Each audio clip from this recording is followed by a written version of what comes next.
custom audiences, building a custom audience on Facebook so that you can be sure that your content is being seen by the right people. You don't want to miss today's episode. That right after this. I'm feeling good right now, and I'm feeling good right now. I'm on top of the world. I'm feeling good right now, and I'm feeling good right now. So content creation on whether you're using Facebook or Periscope or LinkedIn to create content to really better serve your audience. Content creation is a kind of a complicated thing, but getting your content in front of the right people is it's a conversation that isn't talked about enough. And so to help me to have today's conversation about this, we brought on the infamous Facebook ads expert, Azriel Ratz, and he's going to help us today. I hope I pronounced that right. Absolutely. He's going to help us.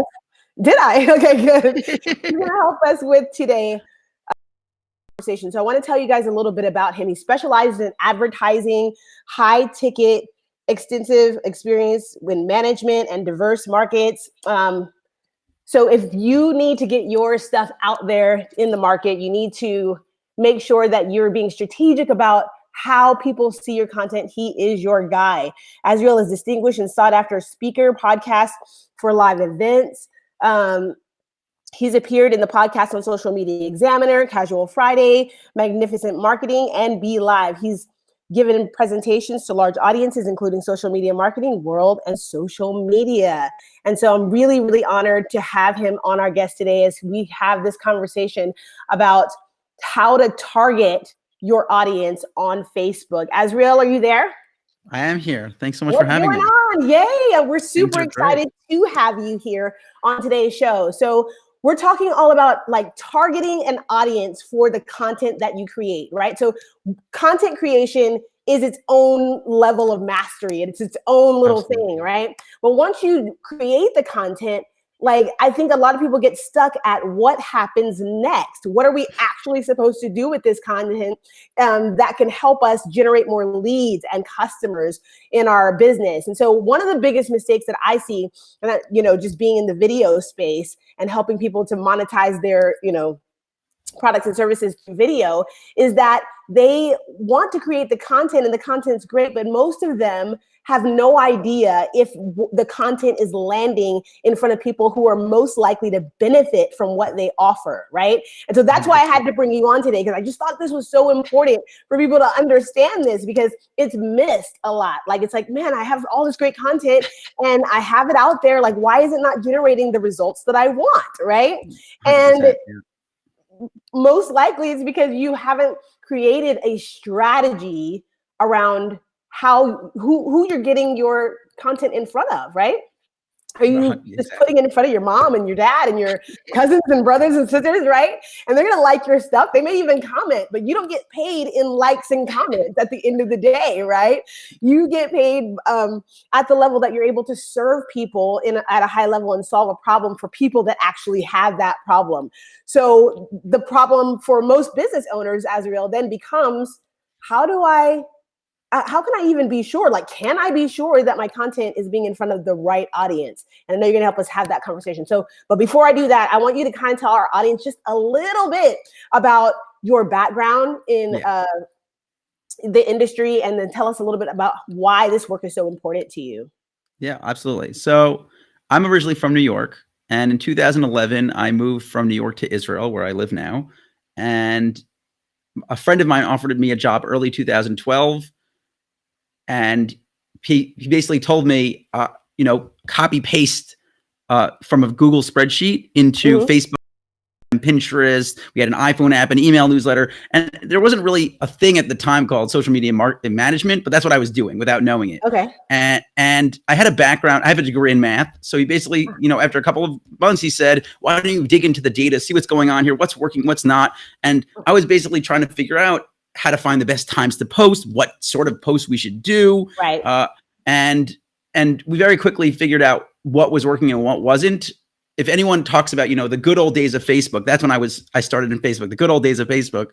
I used to have a Facebook page back in the business I was working for with 50,000 likes on the Facebook page. We posted five times a day.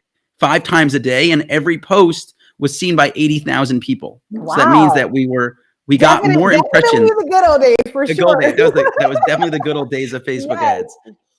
And basically very early on into Facebook ads, my boss basically said, why don't you we already see what's working organically. Why don't we take what's working organically and figure out how to expand that using ads? And during that 3.5 years, we grew the email list from 1,000 people on the email list to 150,000 people. Wow. 100,000 of those people were from Facebook. We paid on average 21 cents per email. And then those emails led to $1.25 every year since 2013. So I left in 2015. Those emails were making $3-4 a piece, and we paid for them for 21 cents in 2013. That's incredible. And I basically came to my boss and I said, why don't we do this for companies? Why don't we, make an agency, which wasn't really a thing back in 2015. Yeah. And he said, that sounds really dumb. So I said, okay, see ya. And I started my own business. That sounds really dumb? that is what he told me. Wow. And I started my own business in 2015. Doing Facebook ads. I already had 3.5 years experience. I'd worked already for quite a few of the clients in this business. Since then, I've worked for online coaches, amusement parks, airlines, SaaS products, apps, e-commerce, you name it. I probably run an ad for it. And today I'm spending between $200,000 and $400,000 a month for clients on Facebook. Oh, wow. And my biggest clients are women e-commerce brands selling low to high ticket products online, averaging between 6 and 10 times return on our ad spend. So that is incredible. So guys, if you're listening and you should know, if you got nothing else from that conversation, you should know that we're talking to the right person, right? When it comes to Facebook ads. And so I'm really, really excited to now dig into what's working when it comes to Facebook ads. But I really want to focus in on, and I know I want to have you back on another episode because there's just so much when it comes to Facebook ads that you can talk about. And we really don't have all the time to be able to kind of dive in a little bit deeper. But I want to start off with this whole idea of helping our audience to understand how important, Azriel, is targeting an audience on Facebook for your products and services. Yeah. I mean, I would say that targeting is probably in the top 2 most important parts of running an ad. People would actually say, you mentioned creative. I actually think that the objective of your ad is probably the most important part of running the ad, then the targeting, and then the creative. Explain that a little bit. So when you start running an ad to an audience, super easy example. You have a lookalike audience in America. There's 2.2 million people in a 1% audience, which basically just means, in English, for those people who don't know, Facebook takes your existing custom audience. They look at all of the interests, the behaviors, the location, the gender, age, demographics, religion, political interests, whatever that is. And they basically say, let's find people like those people in the country you're looking to create a lookalike for. So in the United States, there's about 2.2 million Facebook users in the United States. 1% of 220 million is 2.2 million. And they basically say, let's find an audience of that size that match as closely as possible to your existing custom audience. So if you take your purchasers, it's going to be people just like your purchasers, right? So we have this list of 2.2 million people, and then you want to run an ad to them. So the question is, well, what type of ad do you want to run? Do you want to run an engagement ad, or a purchase conversion ad, or a link click ad, or a video view ad? So that choosing of the objective, which happens the very first stage of creating an ad, determines who in your lookalike audience are going to see the ads. So even if you have the right audience, and even if you have the right creative, if you've chosen the wrong objective, you're talking to the wrong people in that audience. So Facebook will look at this audience of 2.2 million, and you'll say, I want video views, but really you want purchases, or you want clicks, you want something else. They're going to look for the people in that audience that love watching videos on Facebook, and they're going to show it to people. accurate or how effective is picking the right objective? Like, how does it work exactly? Like, how do they know? You know what I mean? So Facebook looks at every user on Facebook and sees what that person does, when they do it, and where they do it. So if you wake up every morning, 8 a.m., that would be a great time to wake up. I got 2 kids. That never happens. I wake up at 8 a.m. I pull out my phone. I go on Instagram and I just scroll through and watch all the videos. So they know at 8 a.m. I'm on my phone on Instagram watching lots of videos. That's what I do every morning. So they're going to show video view placement ads to me at that time. Okay. Now imagine I'm sitting in my office at 11:55, right before lunch break is over, whenever I have my whatever. And I'm sitting here at 11:55. And that's when I scroll on my desktop to look at specific ads. And during that time is when most of my purchases happen during the day. Right. Because it's right before my lunch break is over. I'm kind of, sitting here with eating my mac and cheese, who knows what. And I see a product. I'm like, this is great. Click on it, buy it quick before lunch break is over and move on. So Facebook's going to specifically show me ads optimized for purchases at that time slot, because that's when I convert. So they're showing it to me because I purchase. They're showing it to me where I see it on desktop, and they're showing it to me when I normally do that action right before lunch at 11:55. So they have all the data for all the 2.2 billion users on Facebook, plus the 1 billion users on Instagram, plus the 1 billion users on WhatsApp. I don't know what the total number is these days between those 3 platforms with the overlap. But what we're basically looking at is like almost everyone that has an internet connection, they have all the data for all those people for every action that happens on Facebook.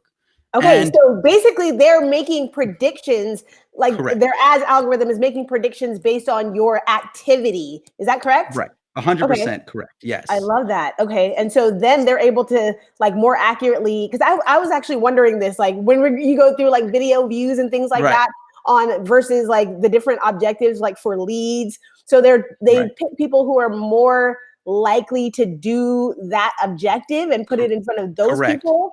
Correct. Wow. So I actually ran an ad this weekend to the same audience of 11,000 email addresses, the same ad to all the same people, 3 separate campaigns, one for video views, one for reach, and one for conversions. Yeah. Within those 11,000, each of the ads ran to different people on different platforms at different times. Okay. So how, like, if you're a business owner, right, then most business owners are like, okay, the objective is I want people to buy more stuff on my website, most likely, you know what I mean? Or they want to like book, a call or something like that. If they don't have, their website for people to make a purchasing decision, they're trying to make so why would a business owner pick any of the other options? I will almost only run purchase conversions for my clients. I would say 90% plus of my ad spend is managed towards purchase conversions. Wow. Okay. So that's like, because I just want you to know, like when you go to the back end, you guys, and I know that you if you've ever done like dabbled your toe into the whole Facebook ads thing, it gets really complicated really quickly. Like it feels really complicated really quickly, right? Because first of all, they used to have like only a couple of objectives. Now they got like, dang near 20 objectives. At least 20 now. That you have to pick from, and you're like, you're already confused. Like, am I picking the right objective? Like, am I picking the right for what I'm trying to do? So I love that you said that. So if you're a business owner, you said 90-something% goes into purchase conversion. Correct. Wow. Okay. So what's the difference between, just really quickly, like the purchase conversion versus the lead, just a lead conversion? The lead form. Yeah. So for those who aren't familiar, Facebook has this, they probably launched in 2016, I would guess, somewhere around that time. The ability to collect the lead directly on the Facebook ad directly on the platform. So you're scrolling on your phone, you see an ad, you click on it, and instead of going to a landing page to fill out a form, there's a pop-up which can collect any information automatically. And it's a really seamless process that happens very quickly because Facebook will actually pre-fill any information Facebook already has. So if I, as the business, want your first name, last name, phone number, email address, Facebook will automatically fill all that out for you automatically. Okay. So all you have to do as a user is just click submit. The problem is that it's so easy to do that the user will forget if they ever did it. Oh. So they're not making as much of a conscious decision. Is that what you mean? Exactly. So I sign up to, so now imagine you're running, remember we always just talked about all this objective stuff that they're specifically showing these ads to people that normally. So when you run lead ads, they're sending these ads to people that fill out lead ads all day long. Like literally they are people who just love filling out lead ads. So you're running this is so interesting. Keep going. So you're running these ads looking for high quality people, and all you're getting are people that fill out tons of email newsletters all day long. So I personally, at this point, I've given up running any lead ads to cold audiences. And I'm only going to run a lead ad to a person that's very warm. That means like someone that already got to like check out on my website, someone I already have like some sort of information for, because the quality of the lead is just going to be so low. Just as a quick example, I was running ads for a company that was looking for freighters, which are people that need to ship stuff. You know, they already have a boat and they want you to put the stuff on the boat. So we were running ads for people in the freight industry, and we got a person that was a pizza delivery guy for Domino's, and he filled out the form, and they call him up and they're, hey Joe, how's it going? We're looking to know if you want to put, ship some stuff from China to Chicago. And he's like, I'm a pizza delivery guy. And they're like, well, then why did you fill out the form? He's like, I don't know, it just happened. So the quality of leads are so low in my experience that either you need like literally thousands of phone numbers for it to be worthwhile, and you have like a call center just churning through them with the expectation, or you have to specifically target warm audiences so you don't end up with these super cold, uninterested leads of people that have nothing to do with who you're trying to reach. So I like to stick to landing pages. I like to send them to my website, preferably a Shopify store. I could take their credit card right there. That's what I like to do. I do know that Facebook has had hopes of rolling out the ability to buy straight on Facebook. You see a product, you click, you give your credit card on Facebook, you take the money, and then they take the transaction fee instead of Stripe. I'm sure they'd love to take that 3%. I've heard for years already. I'm surprised it hasn't happened yet. And I'm sure that everyone will make lots of money when that happens. I thought with Marketplace, they'd for sure do that. We're still sitting here, hasn't happened yet. But for now, I prefer controlling everything on my own website. I love that. So controlling everything on your own website. I think that's an important point to make too, because when we're talking about like really making any kind of content marketing work for your business, like one of the biggest mistakes that I see a lot of people making is they don't have a product they don't have a product. You know what I mean? So they're creating something and they're like, yeah, we can help you, but there's no place for a person to make a purchasing decision. And I think that is like 101, like with content marketing, right? Like if you have if you have something to share and you have a product that you want to link that thing to, you need to make sure that people can make a purchasing decision wherever they're going. So if they don't have a website, right? And I know it takes people time to get wherever they're going, but in their own journeys. But what I'm trying to say is like for calls, like how effective are like booking appointments and things like that? Do you still find, I mean, obviously you said the most effective is like the purchase ones, right? But so what I would do for calls, so you actually mentioned before that my like last life, I went through like several lifetimes on Facebook ads who I've worked with in the past. My last like lifetime of working with clients was online business coaches. So we did lots of these, like trying to schedule phone calls. And as a millennial, the only thing I hate worse than like calling someone is having someone call me, right? Like, dude, like you're calling me, what's happening here? Like, did you send me a message first? Do I know who you are? I don't even know what's happening right now. So the last thing that you want to do is call someone, they don't want to be on the phone with you. So what if you could flip the script where they're scheduling the call with you the time you were planning to call them anyways. So essentially you could run, I'm sure you've heard of these companies like Calendly or Acuity. There's one called Book Like a Boss. So you could run Facebook ads to a landing page on these platforms. You don't need to have your whole website built at this point. You just need to send them to this landing page. Acuity allows you to have a Facebook pixel set up so you can run ads for conversions. So does Calendly, I believe too. Maybe they rolled it out recently, but that's why I specifically chose Acuity because of the Facebook pixel. It could be. It is. They definitely do. So you run ads for whatever the conversion is at the end of scheduling a call, and and you're basically going to create an ad targeting the people you were planning to call anyways. Literally take that phone number list, upload it into Facebook, the same people you're planning to call, and tell them, hey, this is what we're going to do on the call together. I'm going to help you XYZ, schedule a call today, link to my Calendly, have them schedule a call. Now, instead of calling them at 2:30 on Tuesday and then being upset about it, they're sitting there at the computer at 2:30 waiting for your phone call. Wow. Wow. And how much money is it going to cost to the people you already are planning to call? Like if you've anyways bought the leads, you got them somehow at some point. So run an ad to them and say, you know, this is exactly what I'm going to help you with on this phone call. Now imagine the quality of that lead on the phone versus when you've called them and they don't even want to talk to you at this time. Right, right. And so let's talk about really quickly, like running ads to cold audiences, because most people, and I won't even say most people, but I'm just saying, like, if you're just getting started, like, you don't have a very warm audience, right? Like, especially if you're just getting started with content creation and all of these things. And so, you know, I know that you can target people who see your content, and we kind of retarget those people to see more of your stuff. But what would be your suggestion for somebody who is just getting started with Facebook ads and they really want, you know, like, how do they even pick who is most likely to benefit from what I offer, right?